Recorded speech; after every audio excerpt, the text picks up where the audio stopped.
अस्सलामु अलैकुम वरहमतुल्लाहि वबरकातुहु। बिस्मिल्लाहिर्रहमानिर्रहीम। नहमदुहु व नुसल्ली अला रसूलिल करीम। ज़मा इज़्ज़तमंदो, नन तासु په خدمت کې یو داسې واقعه وړاندې کوم که چېرې تاسو غور سره واورېده او فکر ورته مو وکړو نو یقیني چې په ژوند کې به ډېر لوی بدلون به راشي. د عربو یو ډېر لوی مفکر شیخ علي طنطاوي رحمت الله علیه لیکلی دي چې یو ورځ ایرپورټ ته روان وم، په سړک باندې په خپل لین باندې روان وم، ډرایور سره په ټیکسي کې ناست وم چې اچانک د کار پارکینګ نه یو ډېر تیز په تیزۍ سره یو ګاډی روډ ته راووتو او بس لږ څه چې بس مونږ ته الله جل جلاله بچ کو، ګاډی خو زمونږ بچ شو. د ټیکسي ډرایور چې مونږ په کوم ټیکسي کې ناستو نو هغه سمدستي بریک ولګولو او یو ډېرې غټې حادثې نه الله جل جلاله مونږ بچ کو. زمونږ خو ډېر زیات و یوار خطا و، لا ځای له نو راغلی، لا هوش حواس اوسان مو خطا و چې د ګاډي هغه ډرایور چې کوم په غلط انداز باندې روډ ته راغلی و او مونږ ته الله جل جلاله بس د نقصان نه بچ کو. نو غلطي هم د هغه وه، الټا زمونږ د ګاډي دې ډرایور ته په رټلو ټوکلو په بدو ردو باندې شروع شو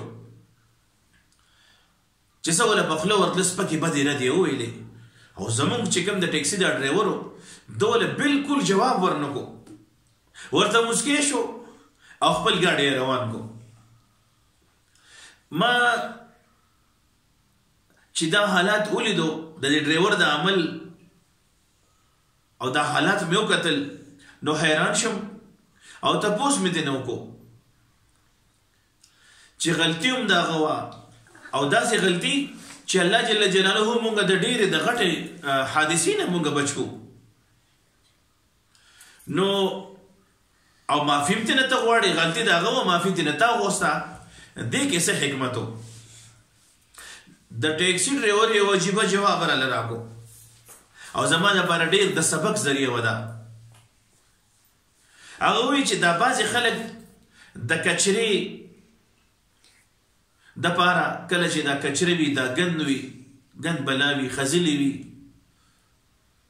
سوټې غوشیان د څاروو ګند بلا دا چې کله راغونډ کړي نو د دې دپاره بیا ډسبین ګوري چې ته یو ډیران وله ګوري، چې ته څه وله ګوري، یا د ګند نه ډک ټرک وي، په مثال د یو ټرک وي د کچرې نه ډک، د ګند نه ډک ټرک وي، نو دغه خلک بیا ځای ګوري چې ته داسې ډسبین وي، خالي ځای وي چې دا ټرک په هغې کې تش کړو.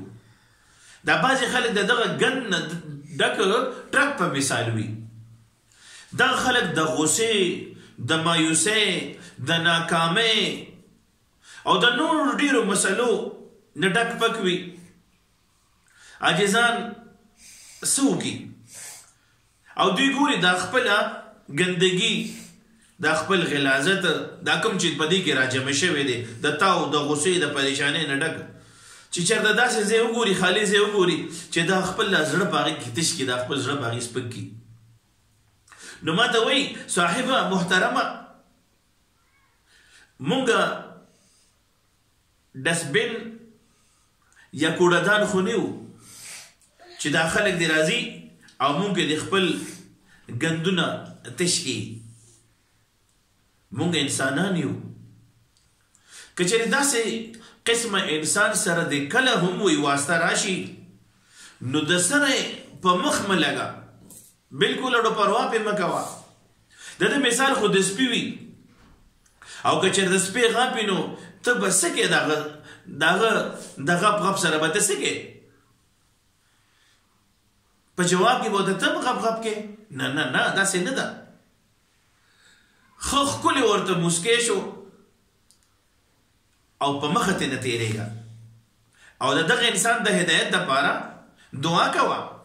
ځکه که چیرې څوک چاله څه ورکوي نو هغه ورکوي چې څه د سره وي او څه د سره موجود وي.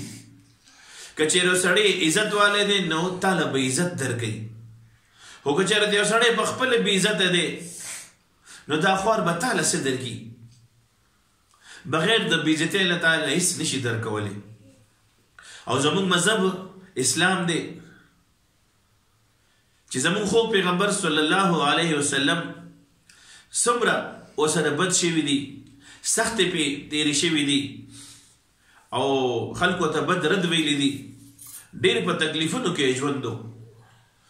که چېرې موږ خپله ژوند د نبي علیه السلام په طرز باندې راولو، نبي علیه السلام چا نه بدل نه دی اخیستی، خپله زندگی د قرآن مطابق راولو، د حدیث مطابق راولو، د الله د حکم مطابق، د جناب محمد رسول الله صلی الله علیه وسلم د طریقې مطابق راولو، نو تاسو یقین وکړئ نه به دشمنۍ وي، نه به په معاشره کې دا توړ پوړ وي او نه به پریشانۍ وي، هر طرف ته به خوشحالي وي. نو چې څومره مونږ پریشان یو، د خپله لاسه پریشان یو، که یو سړی راته معمولي شانتې ستغه خبره وکړي، سپوره خبره وکړي، نو که هغه راته لږه وي له مونږ ته بیا ډېر وي. هغه لا موږ له دومره تکلیف نه راکړی چې مونږ کوشش کوو چې هغه له ډېر تکلیف ورکو. د دې وجې فرمایي چې تا له څوک تکلیف درکوي ته یې معاف کا، تا ته چې څوک بد رد وایي ته ورله جواب مه ورکوه، تا ته چې څوک خیرې کوي ته ورله دعا کوه، او تا چې څوک محروموي ته ورله ورکوه. داسې نه ده چې یاره پرون یې زه نو یاد کړی نو نه، چې زه یې نوم یاد کړی نو زه یې هم نن نه یادوم. د زما عزتمندو معاشره کې به دا توړ پوړ او پریشاني، دشمنۍ، کوټ تاڼې، تحصیلونه او که چېرې دا به خود ختم شي، خو که چېرې مونږ تاسو لږ شانتې په ځان کې صبر او برداشت راولو. که څوک در پسې لګیا وي، خبرې کوي، غیبت کوي، ستا ورسره ګناهونه معاف کېږي. یو سړی وایي د چا نه سپي درنه غوږ وتښتولو نو ته په خپل غوږ باندې لاس کېږده، سپي پسې منډه مه وه. که تا پسې چا غیبت وکړو، چا پسې چا خبرې وکړي، نو ستا ورسره ګناهونه معاف کېږي، د هغه نیکۍ تا ته میلاویږي، ستا ګناهونه هغه ته میلاویږي. هر څوک د الله د رضا دپاره معاف کړو، چېرې به م پریشاني جوړه نه شي، چېرې به م زموږ ستاسو په زندګۍ کې تکلیف او پریشاني را نه شي. الله جل جلاله دې موږ تاسو له په دې یو څو خبرو باندې عمل را نصیب کړي. واخر دعوانا ان الحمد لله رب العالمین.